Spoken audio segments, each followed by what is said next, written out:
सियाराम। श्री अध्यात्म चिंतन के सभी दर्शकों को मेरा नमस्कार।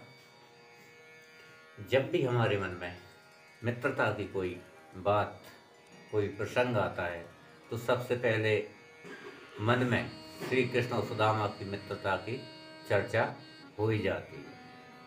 आप सभी जानते हैं कि भगवान श्री कृष्ण और सुदामा बचपन के मित्र थे, गुरुकुल के मित्र थे। लेकिन दूसरी बात उनके बारे में ये सुनने को आती है कि श्री कृष्ण तो द्वारकाधीश थे, लेकिन सुदामा अत्यंत दरिद्र थे। और आपने ये भी सुना होगा कि सुदामा जी ने भगवान से छल किया, यानी उनके हिस्से के चने खाए, इसलिए वो दरिद्र ही हुए। लेकिन चने क्यों खाए? जबकि सुदामा के बारे में कहा जाता है कि वो ब्रह्मज्ञानी थे। एक ब्रह्मज्ञानी अपने मित्र से चोरी कैसे कर सकता है? सुदामा जी तो ब्रह्मज्ञानी थे, फिर उन्होंने चने क्यों खाए अपने मित्र से छुप के?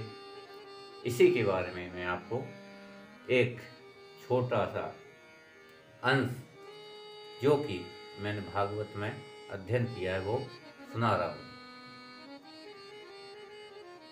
एक बार एक अत्यंत ही गरीब निर्धन स्त्री थी, जो कि अपना जीवन यापन भिक्षा मांगकर करती थी।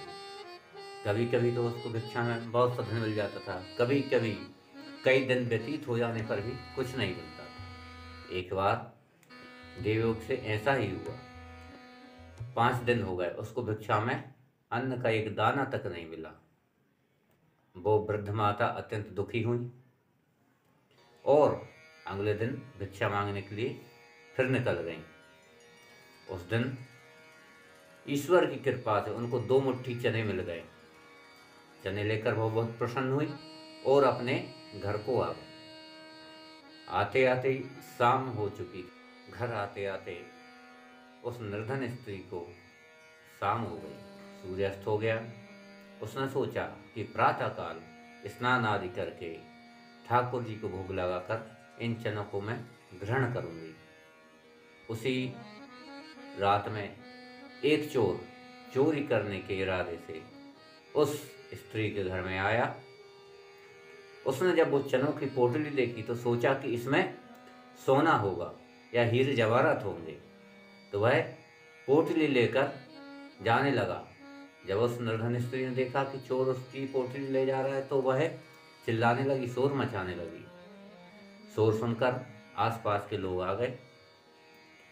जब लोगों को अपने पीछे आता देखा तो पास ही में संदीप मुनि का आश्रम था। आश्रम में जाकर वह चोर छिप गया। उधर गुरु माता ने मन में सोचा, उनके मन में आभास हुआ कि कोई आश्रम में प्रवेश कर गया है। अतः वे इस आतुरता से यहाँ वहाँ देखने लगी। यह देखकर चोर घबरा गया, कहीं मैं पकड़ा न जाऊं। इसी डर से उसने पोटली को वहीं छोड़कर और वहां से आश्रम से भाग गया। जब गुरु माता प्रातःकाल उठी तो उस पोटली को देखा। पोटली खोलकर देखी तो उसमें 2 मुट्ठी चने थे। उसी दिन कृष्ण और सुदामा जंगल में लकड़ी लेने के लिए जा रहे थे। तब गुरु माता ने सोचा कि इनको कलेवा में क्या रखूं मैं, तो उन्होंने वो पोटली उनको दे दी कि एक एक मुट्ठी दोनों खा लेना। जैसा कि मैंने पहले ही बताया कि सुदामा जी तो ब्रह्मज्ञानी थे, तो वह जान गए कि यह चने श्रापित हैं। जब वह चोर उस निर्धन स्त्री के घर से चने चुरा कर ले जा रहा था, तब निर्धन स्त्री ने श्राप दिया था कि जो मेरे चने खाएगा वह भी निर्धन हो जाएगा। सुदामा जी ने मन में विचार किया कि श्री कृष्ण तो स्वयं विष्णु के अवतार हैं, अगर वे इन चनों को खाएंगे तो वह भी श्रीहीन हो जाएंगे, और अगर कृष्ण श्रीहीन हो गए तो सारा जगत ही श्रीहीन हो जाएगा, निर्धन हो जाएगा। इसलिए मन में इस बात को रखकर सुदामा जी ने श्री कृष्ण के हिस्से के चने भी अपने आप खा लिए। उन्होंने सोचा कि मैं अगर निर्धन हो गया तो कोई बात नहीं, लेकिन अगर कृष्ण निर्धन हो जाएंगे तो सारा संसार ही निर्धन रहेगा। इसलिए उन्होंने भगवान का श्राप भी अपने ऊपर ले लिया, अर्थात उनके हिस्से के वो श्रापित चने भी स्वयं खा लिए। और इसलिए कहते हैं श्री सुदामा जी निर्धन हो गए। दो वक्त की रोटियों को भी तरसने लगे। इसलिए अपने मित्र को निर्धनता से बचाने के लिए सुदामा जी ने उनके हिस्से के भी चने खा लिए।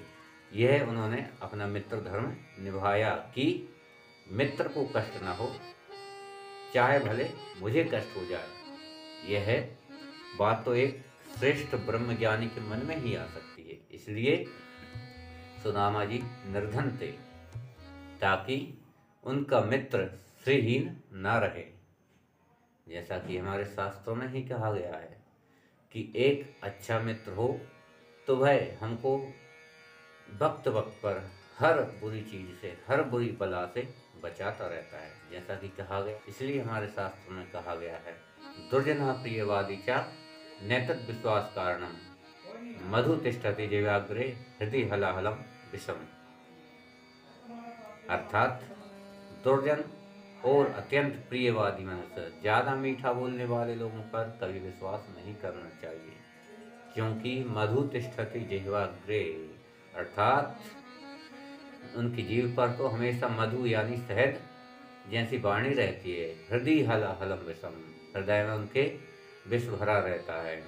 इसलिए हमेशा ऐसे मित्र बनाएं कि जो आपको समय समय पर अच्छी सीख देते रहें।